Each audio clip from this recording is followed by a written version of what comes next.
కేవలం మన ప్రభువు రక్షకుడైన యేసుక్రీస్తు నామంలో మీ అందరికీ కూడా నా యొక్క హృదయపూర్వకమైన వందనాలు చెల్లిస్తూ ఉన్నాను.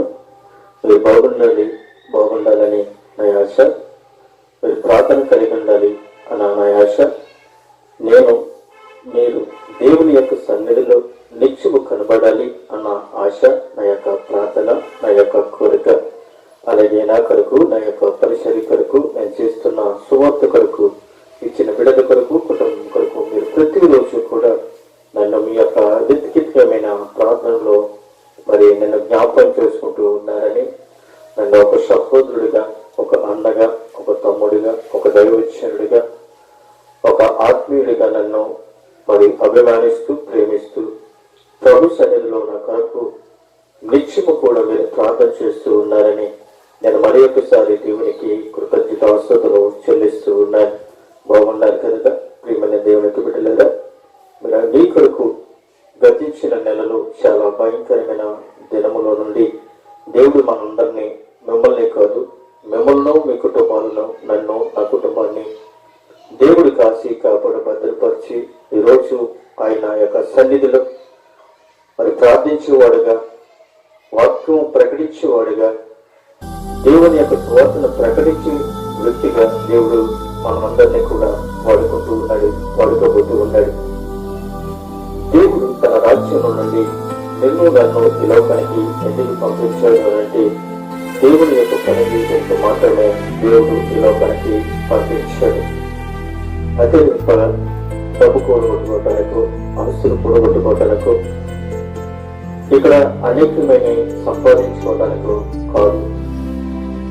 మనల్ని ఈ లోకానికి పంపించింది దేవుని యొక్క పని నిమిత్తమే దేవుడు ఈ లోకానికి పంపించాడు. మన బ్రతికినంత కాలము ఏది సంపాదిస్తున్నామో, ఏది సంపాదించటం లేదో ఒకసారి మనము ఆలోచించాలి. ఏది సంపాదించాలి అన్న ఆలోచన, ఒక దాతృత్వము ఏమై ఉండాలి అని అంటే ఆత్మల సంపాదన కొరకు మనము ప్రయాసపడాలి. ఆస్తుల సంపాదన కొరకు కాదు, కానీ ఆత్మల సంపాదన కొరకు మనము ప్రయాసపడాలి. ఆత్మల సంపాదన కొరకు ఉపవాసాలను చేయాలి. ఆత్మల సంపాదన కొరకు మనము కన్నీరు కార్చాలి. ఈ ఆత్మ సంపాదన కొరకు మనము ఉపవాసం ఉన్నప్పుడు, కన్నీరు గురించి ప్రార్థన చేస్తున్నప్పుడు ఏదో ఒక విధంగా దేవుడు మనల్ని, మన యొక్క ప్రయాసని, మన యొక్క కన్నీటిని దేవుడు పెట్టాడు. అయితే ప్రియమైన దేవునికి బిడ్డలారా, ఆయన నీ కన్నీటి వేదనను, నీ బాధను వెన్నటిని కూడా విడిచిపెట్టేసి దేవుడు మాత్రము కాదు.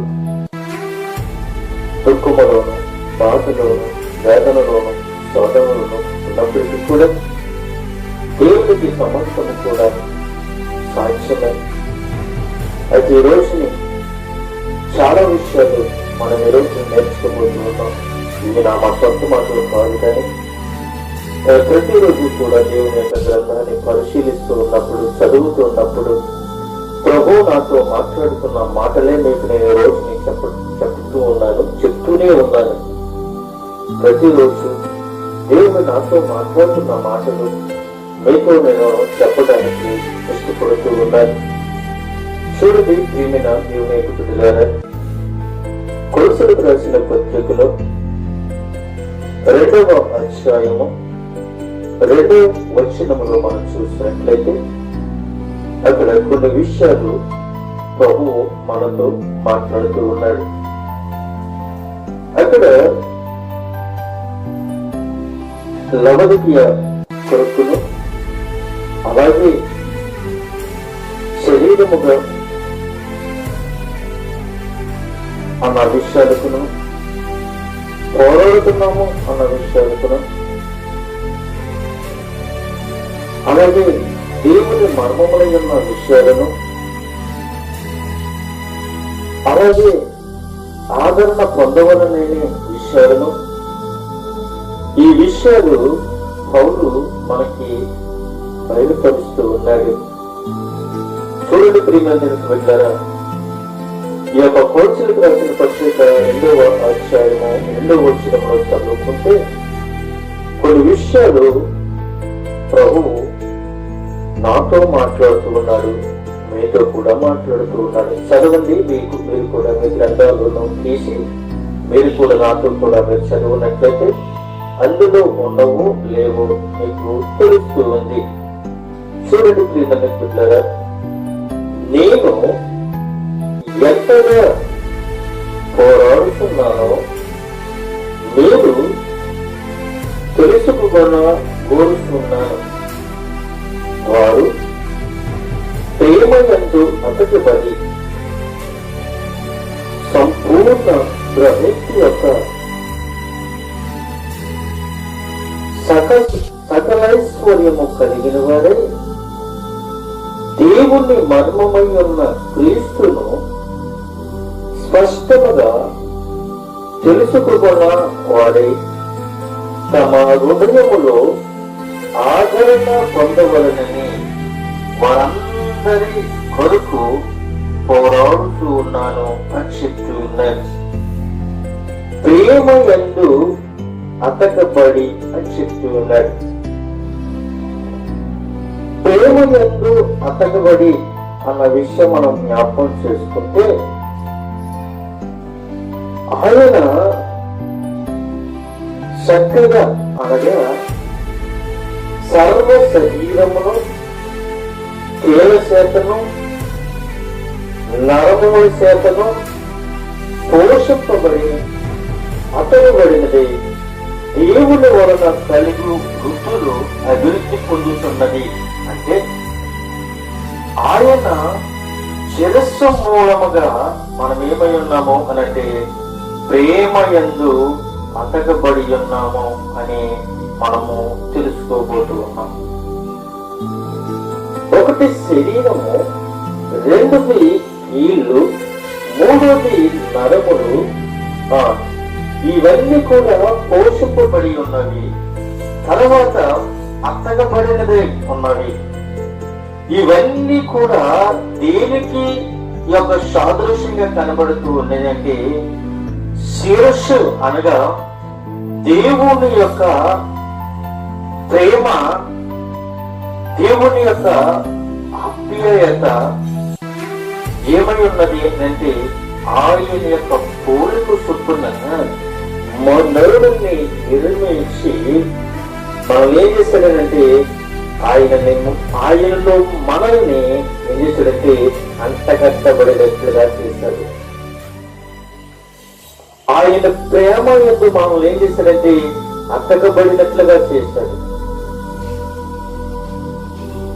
అయితే మనము ఒక విషయం మనం జ్ఞాపకం చేసుకున్నట్లయితే ఈ మాట ఎక్కడ కనబడుతుంది అంటే ప్రేమయందు అతకబడి అన్న మాటకి అర్థము మనకి ఎక్కడ కనబడుతుందంటే 19వ వచనంలో మనం చూసినట్లయితే అక్కడ మనకి కనబడుతూ ఉంది. చూడండి ప్రియమైన బిడ్డలారా, అతి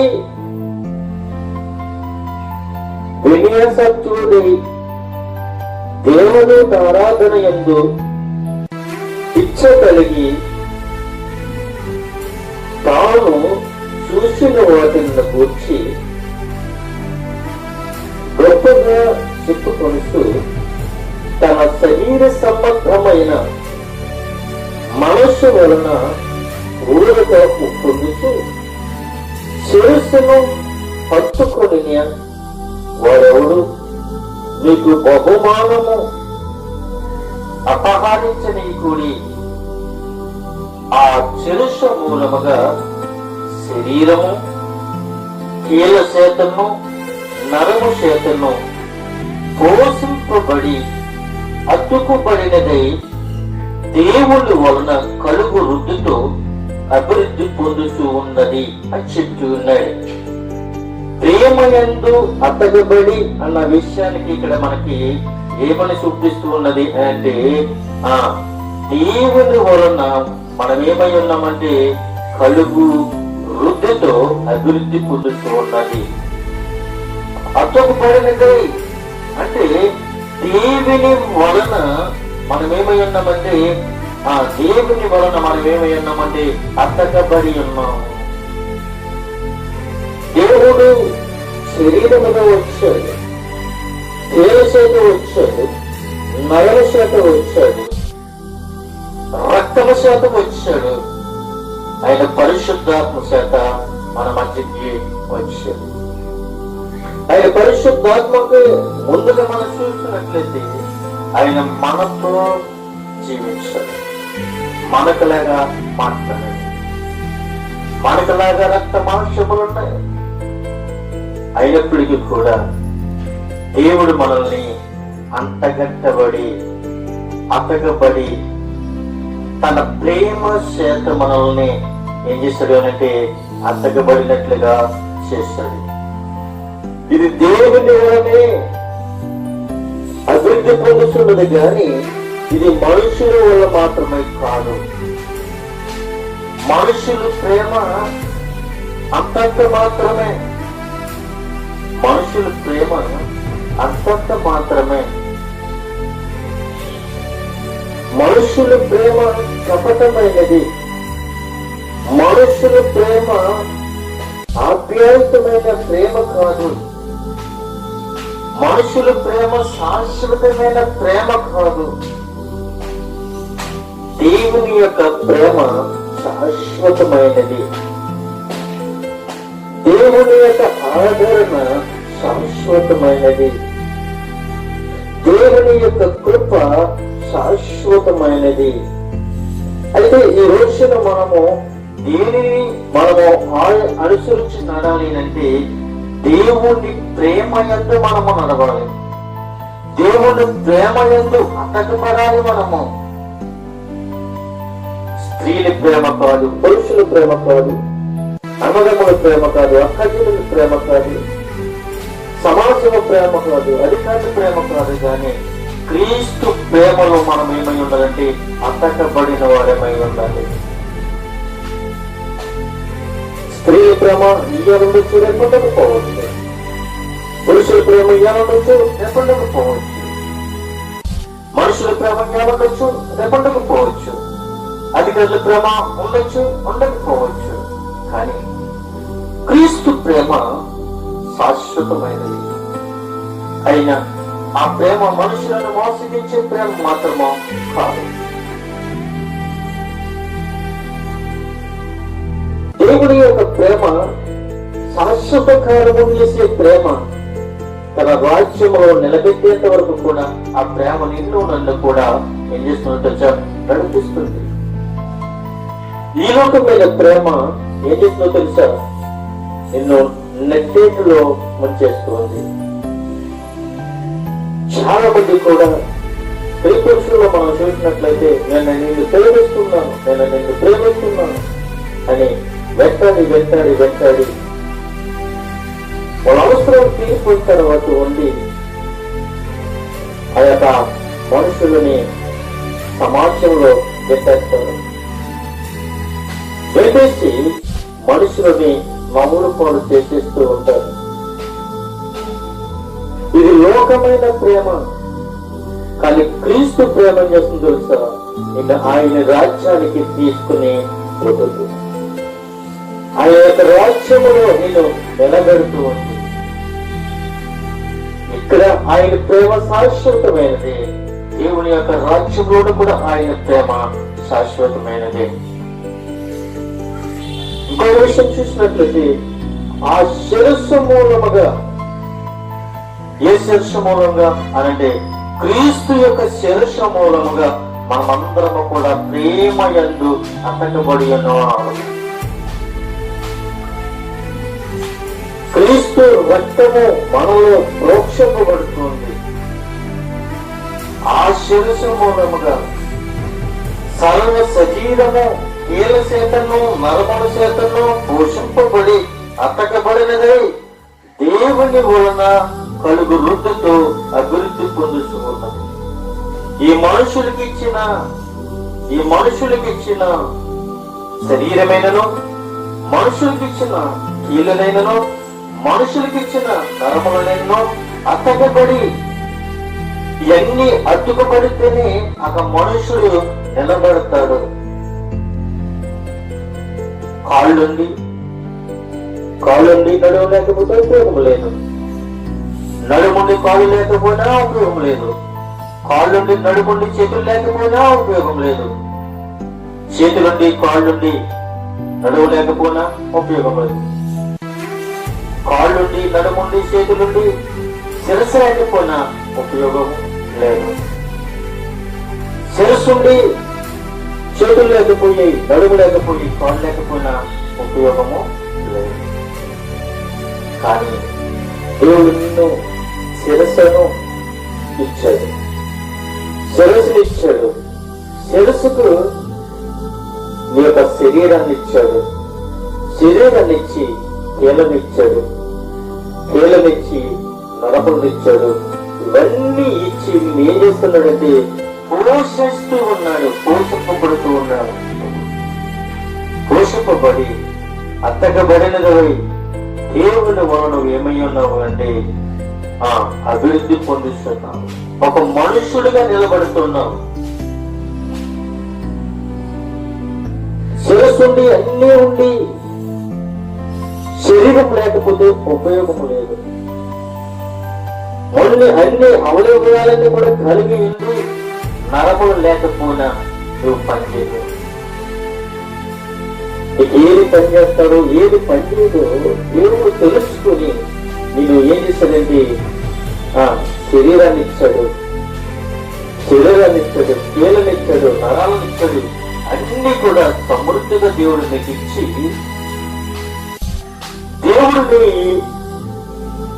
దేవుడు నిన్ను ఈ లోకానికి పంపిస్తే దేవుడికి మీద మనం ఏం చేస్తున్నావు అంటే వ్యతిరేకంగా తిరగబడతారు.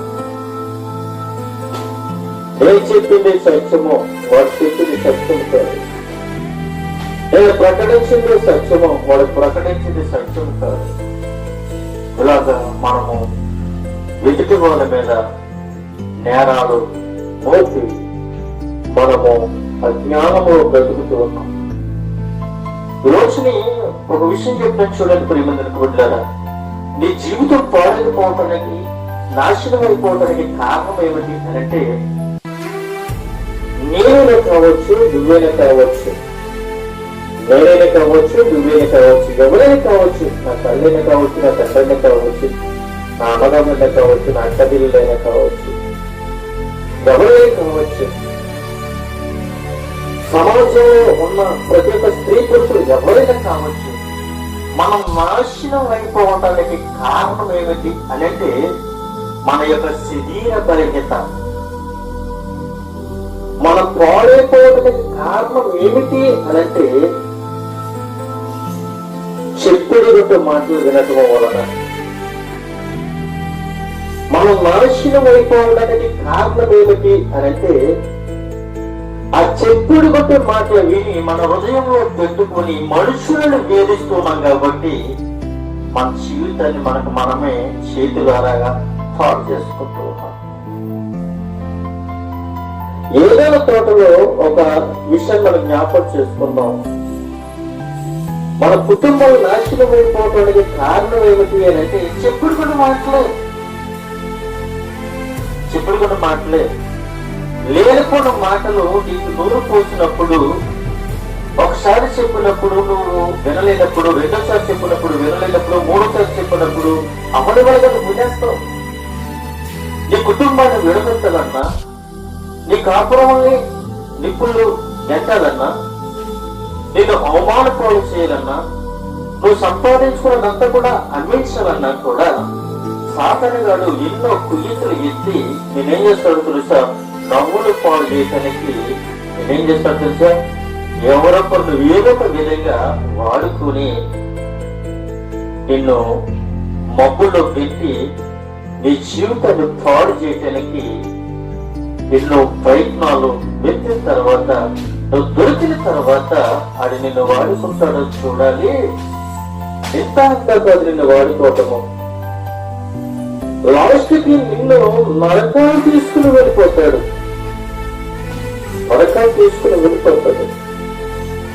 సహతలుగాడు నిన్ను నరకం తీసుకుని వెళ్ళిపోవడానికే ప్రయత్నాలు చేస్తున్నాడే కానీ నేను స్వర్గానికి తీసుకెళ్ళడానికి వాడి ప్లానులు చేయట్లేదు.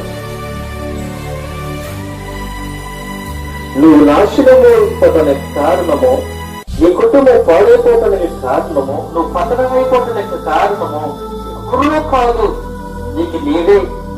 నువ్వు చెప్పేటువంటి మాటలు వింటున్నావు కాబట్టి. దేవుడేమన్నాడు ఆదాముతోనూ అవ్వతోనూ, ఆదాము అవ్వ ఈ తోట మధ్యలో ఉన్న ప్రతి పండును మీరు తినొచ్చు, నిరభ్యంతరంగా మీరు తినొచ్చు, కానీ తోట మధ్యలో ఉన్న ఒకే ఒక పండు జోలికి మీరు వెళ్ళకండి అని చెప్పారు. ఆదాము మంచివాడే, ఆదాము మంచివాడే అయినప్పటికీ కూడా స్త్రీ మోసగింపబడ్డది. ఇక్కడ స్త్రీ యొక్క మోసము ద్వారా ఆదాము శిక్షింపబడ్డాడు. ఆదాము ఉన్న చోటన అమ్మ ఉంటే ఈ సమస్యలు రావు. ఆదామున్న చోటన అవ్వలేదు.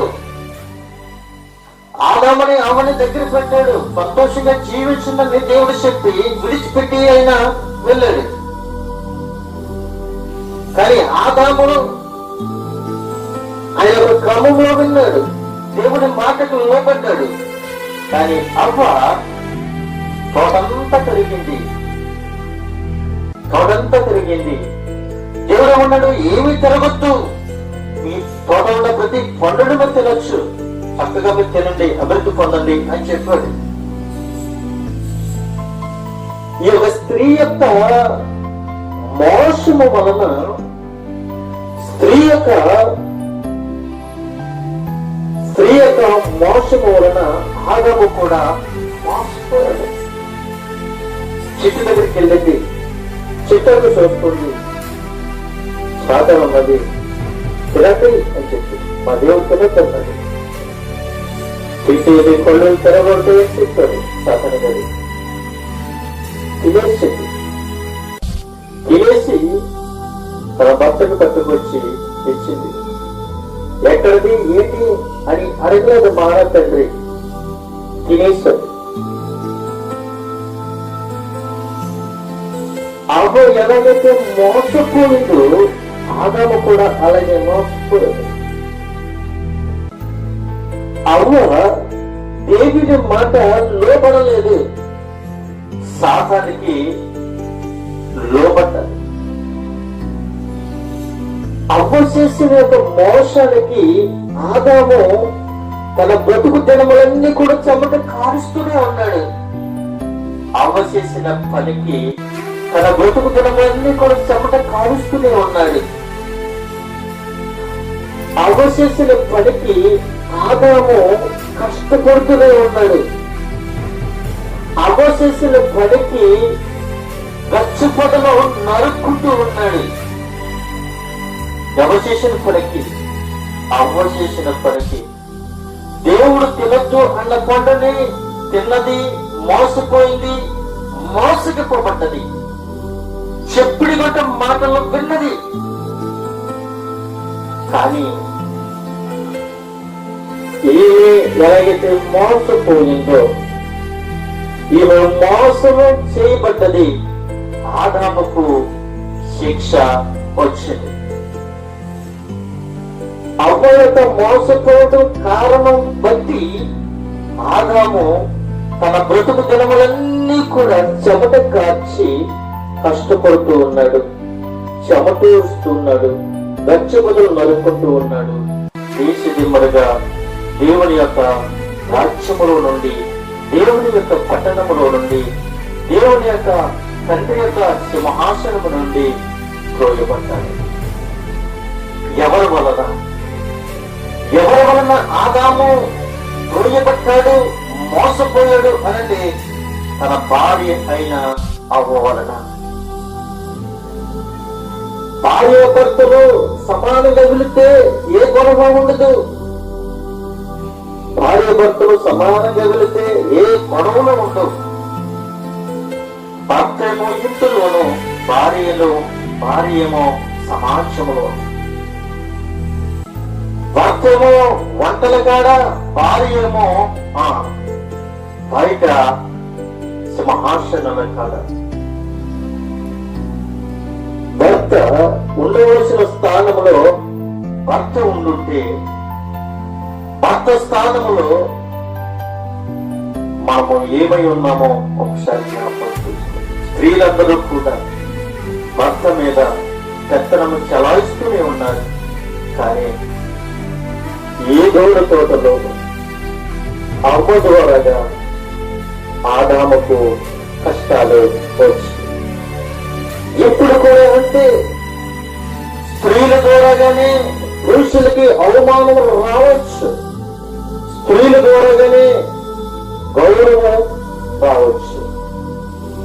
అవమానం రావాలన్నా స్త్రీ, గౌరవం రావాలన్నా స్త్రీ, ఘనత రావాలన్నా స్త్రీ, ఐశ్వర్యం రావాలన్నా స్త్రీ, నువ్వు నాశనపోయి రావాలన్నా స్త్రీ, నువ్వు హెచ్చింపబడాలన్నా స్త్రీయే, నువ్వు శిక్షింపబడాలన్నా స్త్రీయే, నువ్వు సంతోషంగా జీవించాలన్నా స్త్రీయే, నీ కుటుంబము మౌనంగా ఉండాలన్నా స్త్రీయే, కుటుంబం నాశనం అయిపోవాలన్నా స్త్రీయే. మన ఉదాహరణగా ఏ దేవుడి తోటలో మనం జ్ఞాపకం చేసుకున్నట్లయితే, ఏ దేవుడి తోట తండ్రి యొక్క వనము, తండ్రి యొక్క రాజ్యము. యెహోవా దేవుడు మనకు తండ్రి ఉంటే, ఆదాము యెహోవా దేవుడి యొక్క కుమారుడు. అయితే ఎప్పుడైతే తండ్రికి కుమారుడు ఎలాగైతే విధేయతనిచ్చాడో, ఆ విధేయతను బట్టి దేవుడు ఏం చేస్తాడో తెలుసా? ఆదామును ఒంటరిగా విడిచిపెడితే, ఆదాముని ఎక్కడ విడిచిపెట్టితే తన జీవితాన్ని సఫించుకుంటాడేమో అని దేవుడు తన యొక్క రాజ్యం నుండి ఈ లోకానికి వచ్చేస్తాడు. ఆదాము యొక్క కుటుంబంలో నుండి ఒక్కొక్కరిగా అలాగ వస్తూ ఆదాము మనకి మూల పురుషుడిగా ఉన్నాడు. ఆదాము మనకి మూల పురుషుడిగా ఉన్నాడని మనము తెలుసుకుంటూ ఉన్నాం. ఇంకొక విషయం మనం చూసినట్లయితే, పరిశుద్ధాత్మ దేవుడు మరి ఒక విషయాన్ని మనకి బయలుపరుస్తూ ఉన్నాడు. క్రీస్తును శిరస్సు చెప్పడము గురించి అర్థము మనం ఈ రోజుని మరి ఒక అంశం మనం నేర్చుకోబోతాం. కొలసీలకు రాసిన పత్రిక 1వ అధ్యాయము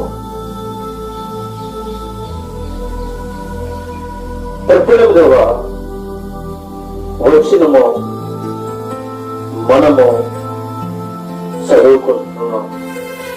కొలసీలకు రాసిన పత్రిక 1వ అధ్యాయము 18వ వచనం. సంఘము అను శరీరమునకు ఆయనే శిరస్సు, ఆయనకు అన్నిటిలో ప్రాముఖ్యము కలుగు నిమిత్తము ఆయన ఆది అయ్యింది, మృతులలో నుండి లేచుటలో ఆది సంభూతుడయ్యను అన్న విషయాన్ని మనం అక్కడ చూస్తూ ఉన్నాం. సంఘము అను శరీరమునకు ఆయనే శిరస్సు. సంఘము ఆయనకు ఏమై ఉన్నది అంటే, సంఘము ఆయన శరీరము. సంఘానికి ఏమై ఉన్నారంటే ఆయనే శిరస్సుగా ఉన్నాడు, ఆయన శిరస్సుగా ఉన్నాడు. సంఘము అనే శరీరములకు ఆయనే శిరస్సు, ఆయనకు అన్నిటిలో ప్రాముఖ్యము కలుగు నిమిత్తము ఆయన ఏమై ఉన్నాడు అంటే ఆది సంభూతుడై ఉన్నాడు.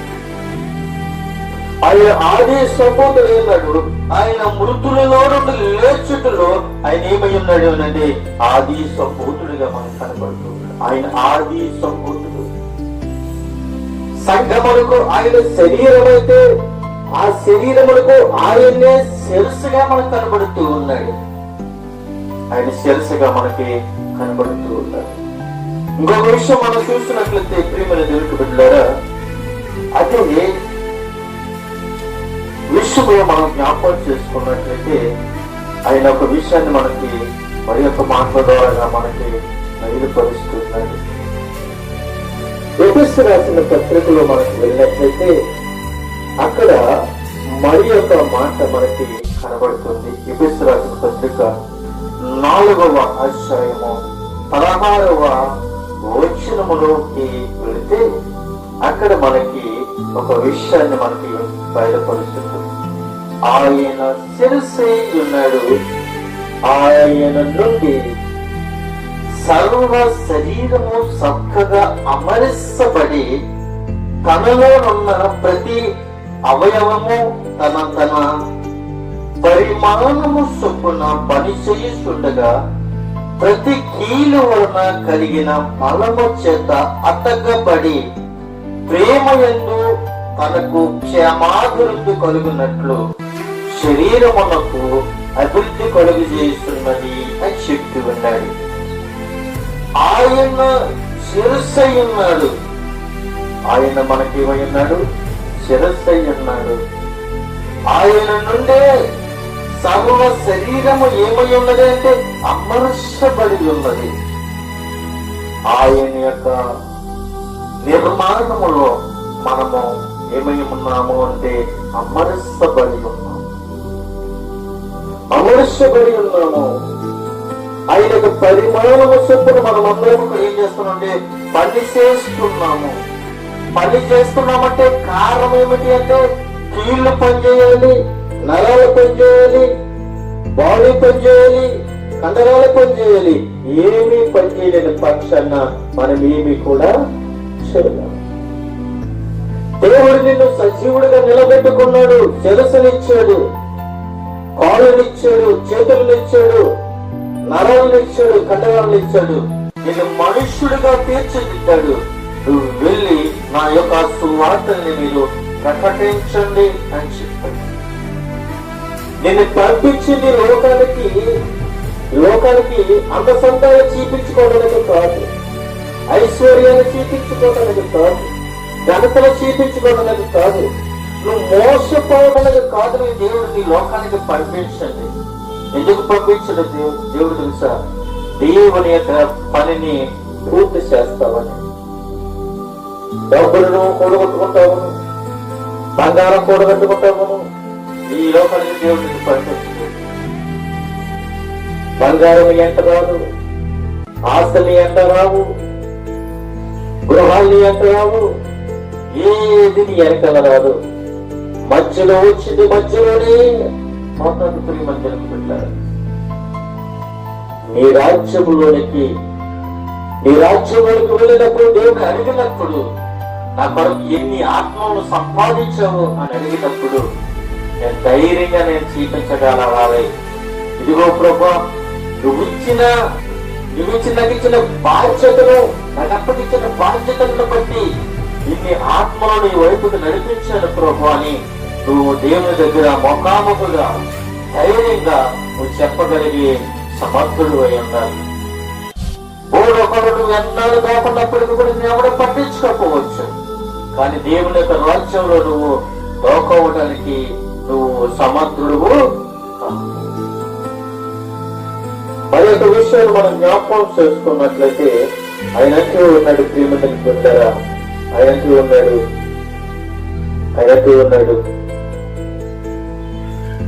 ఆయన ప్రేమ చాలా శాశ్వతమైనది. ఆయన ప్రేమ చాలా శాశ్వతమైనదని నేను నమ్ముతూ ఉన్నాను.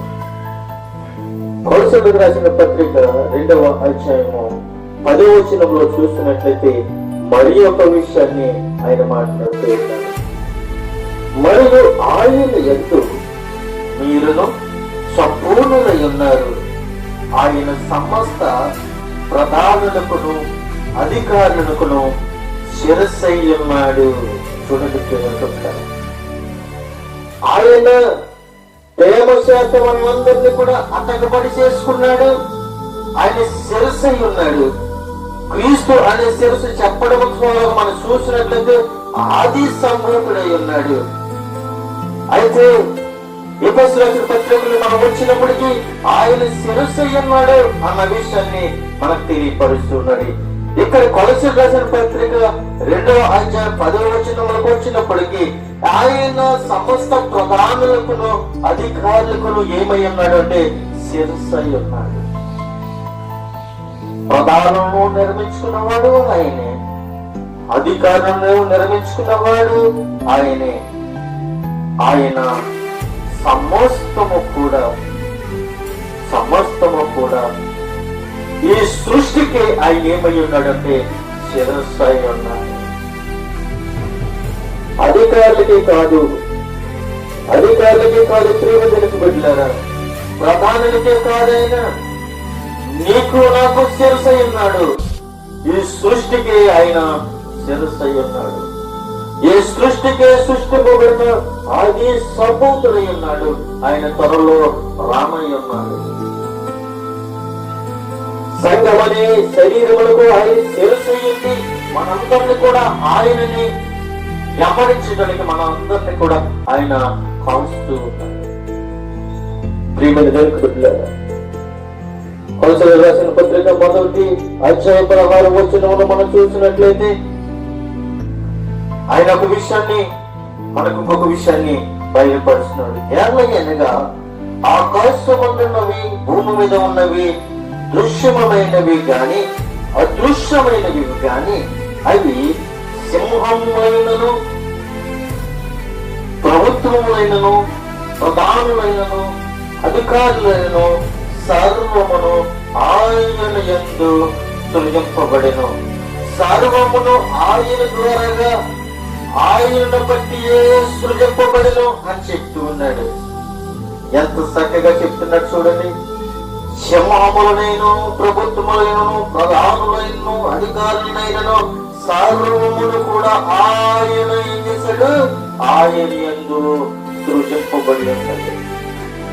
ఆయన ఆలోచనలో అధికారులు ఉండాలని ఆయన నిర్మించుకున్నాడు. ప్రధానులు ఉండాలని ఆయన నిర్ణయించుకున్నాడు. అధికారులు ఉండాలి ఆయన నిర్ణయించుకున్నాడు. సర్వము కూడా నా చేత సృజింపబడి ఉండాలి. ఈ రాజ్యము నా చేత, నా అధికారములో, నా స్వాధీనములో ఉండాలి అని ఆయన అందరినీ కూడా నిర్మించుకున్నాడు. అందుకే ప్రియమైన రాజులు సైతము, అధికారులు సైతము, ప్రధానులు సైతము కూడా దేవుడు సృష్టించుకున్నాడు. కాబట్టి దేవుని సృష్టి ప్రకారంగా మనం అందరము కూడా ఆయన పనివారమై ఉన్నాం. ఆయన పనివారమై ఉన్నామని మనం తెలుసుకోవాలి. ప్రియమైన బిడ్డలారా, 1 తిమోతి రాసిన పత్రిక 2వ అధ్యాయం 2వ వచనం చూసినట్లయితే రాజుల కొరకు అధికారుల కొరకు మనం ఏం చేయాలి? ప్రార్థన చేయాలి. ఎందుకు తెలుసా? వీళ్ళందరినీ కూడా నిర్మించుకున్నది, వీళ్ళందరినీ కూడా సృజించింది, వీళ్ళందరినీ కూడా ఆయన స్వాధీనంలో ఉంచుకున్నది ప్రభువైన యేసుక్రీస్తు కాబట్టి రాజుల కొరకు మనం ప్రార్థన చేయాలి, అధికారుల కొరకు మనం ప్రార్థన చేయాలి, విజ్ఞాపనలు చేయాలి, యాచనలు చేయాలి, కృతజ్ఞతలు చేయాలి. దేవుడిని యందు మనం అందరము కూడా భయభక్తులు కలిగి, ప్రార్థన కలిగి, పట్టుదల కలిగి మనము దేశము కొరకు, రాజ్యము కొరకు, అధికారుల కొరకు, ప్రధానుల కొరకు, సర్వము సృజింపబడిన ప్రతి ఒక్క అధికార నిమిత్తము కూడా మనమందరము కూడా ప్రార్థన చేసేవారిలాగా ఉండాలి అని కోరుకుంటూ నా మాట నన్ను ముగిస్తూ ఉన్నాను. కొద్ది మాట దేవుడి నుంచి ఆశీర్వదించిన గాక. ఒకటి, ఆయన శిరస్సు మూలముగానే ఆయన ఆది సంభూతుడై ఉన్నాడని, ఆయన శిరస్సై ఉన్నాడని, ఆయన ప్రధానులకు అధికారులకు శిరస్సై ఉన్నాడని, ఆయన యందు ఇవన్నీ కూడా సృజింపబడి ఉన్నాయని రాజుల కొరకు, అధికారుల కొరకు ప్రార్థన చేయమని ఇది ఎలాగైతే మాతో మాట్లాడి ఉన్నావో మేమందరం కూడా కలిసి సంఘంలో కావచ్చు, వ్యక్తిగతంగా కావచ్చు, గృహంలో కావచ్చు, ఎక్కడైనా కావచ్చు దేశం కొరకు ప్రార్థన చేద్దాం, అధికారుల కొరకు ప్రార్థన చేద్దాం, చెడిపోతున్న సమాజం కొరకు మనం ప్రార్థన చేద్దాం, పాపమనే ఊపిరి పడిపోతున్న ప్రజల కొరకు మనం ప్రార్థన చేద్దాం. సంఘాలు చీల్చిపోతూ ఉన్నాయి కనుక సంఘాల కొరకు మనం ప్రార్థించేద్దాం. దైవజనుల కొరకు ప్రార్థించేద్దాం. సువార్త కొరకు మనం ప్రార్థించేద్దాం. అనేకమైన దైవజనులు ప్రవక్తల కొరకు మనం ప్రార్థించేద్దాం. అనేకమైన దేశాలలోనూ అనేకమైన ప్రాంతాల్లో రాజ్య సువార్తను ప్రకటిస్తున్న బిడ్డల వరకు మనం ప్రార్థించేద్దాం. దేవుని రాజ్యానికి మనందరం కూడా దేవుని పనివారిగా ఉండి మనమందరం కూడా దేవుని యొక్క పనిలో పని భాగస్తులై ఉండాలని నేను నా మాటలను ముగిస్తున్నాను. కొద్ది మాటలు దేవుడు దీవించి ఆశీర్వదించును గాక. ఆమేన్.